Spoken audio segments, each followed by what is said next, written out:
आज हम लोग पाठ 14 भक्ति नीति माधुरी के पाठ से तुलसीदास के दोहे का अर्थ समझेंगे। ठीक है, चलिए हम पढ़ रहे हैं, आप लोग भी अनुसरण कीजिएगा कि का बरसा जब कृषि सुखाने,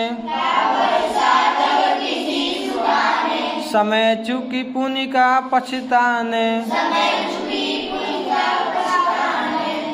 प्रस्तुत पंक्ति में तुलसीदास जी कह रहे हैं का वर्षा जब कृषि सुखाने, यानी उस बारिश का क्या लाभ जब फसल के सूख जाने पर होवे। यानी आप लोग देखते हैं कि जब फसल सूख जाए और जब बारिश हो जाए तो उसका कोई फायदा है नहीं। पता चले कि और जो फसल हुई है मान लीजिए और काट के क्या खेतों में आप लोग क्या किए हैं, रखे हुए हैं, और बारिश हो तो वो क्या जाएगी और भी खराब हो जाएगी। ठीक,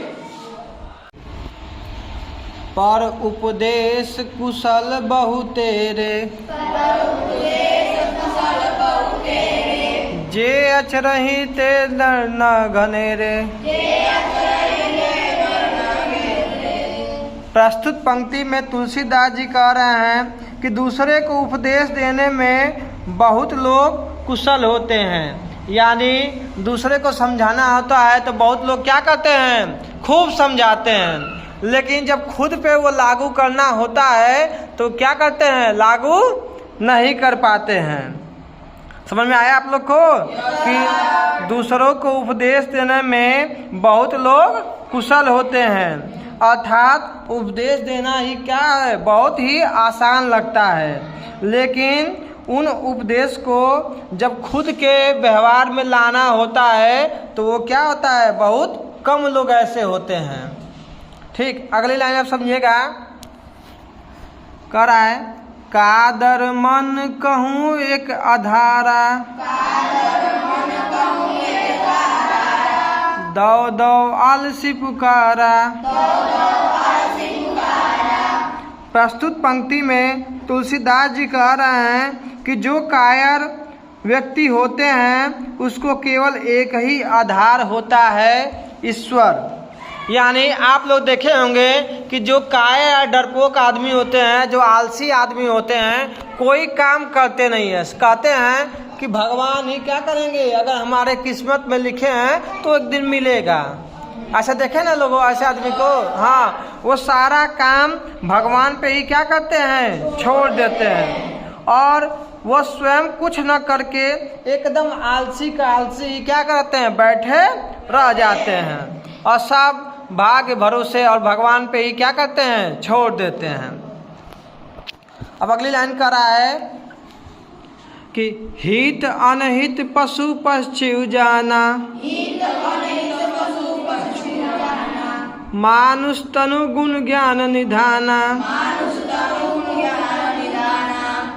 प्रस्तुत पंक्ति में तुलसीदास जी कहते हैं कि अपना अच्छा बुरा, लाभ या हानि पशु पक्षी भी जानते हैं, लेकिन जब हमें मनुष्य शरीर मिला है तो हमें उसे ईश्वर की उपासना और ज्ञान प्राप्ति में भी लगाना चाहिए।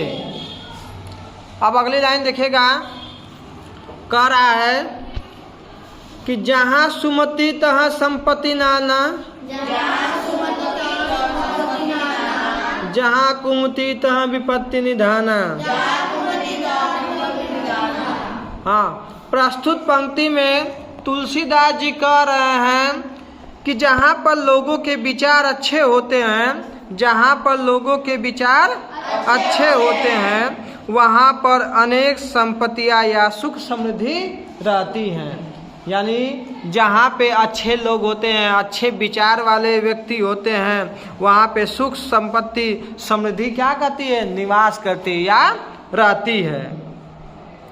इसके विपरीत जहाँ पे कुमति लोग रहते हैं या कुबुद्धि यानी पढ़े लिखे न अनपढ़ लोग रहते हैं, उन्हें विपत्तियों का सामना करना पड़ता है। अगर मान लीजिए आप ही लोग पढ़े लिखे कुछ लोग नहीं हैं, नहीं जानते हैं, मान लीजिए कोई एक लेटर आ गया, उस पर लिखा हो कि सभी गांव वालों को क्या करेंगे, 1-1 लाख रुपया सरकार की तरफ से मिल रहा है, लेकिन उसको वो पढ़ना लिखना जानते ही नहीं रहेंगे, तो उस पेज पे वो पढ़ के क्या करेंगे, पढ़ पाएंगे तो नहीं, देख के क्या करेंगे, फाड़ देंगे, फेंक देंगे, समझ ही नहीं पाएंगे।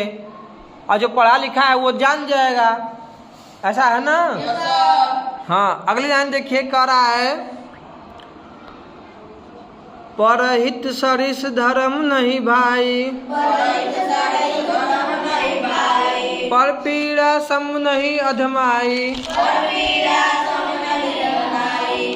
प्रस्तुत पंक्ति में तुलसीदास जी कह रहे हैं कि दूसरों की भलाई से बड़ा कोई धर्म नहीं है, दूसरों की भलाई से बड़ा कोई धर्म नहीं है, और दूसरों को पीड़ा पहुंचाने से बड़ा कोई अधर्म नहीं है, यानी दूसरे को दुख देने से बड़ा कोई अधर्म नहीं है। अतः हमें सदैव दूसरों के लिए सदैव क्या होना चाहिए, तत्पर होना चाहिए। दूसरों की भलाई के लिए हमें क्या होना चाहिए, तत्पर होना चाहिए।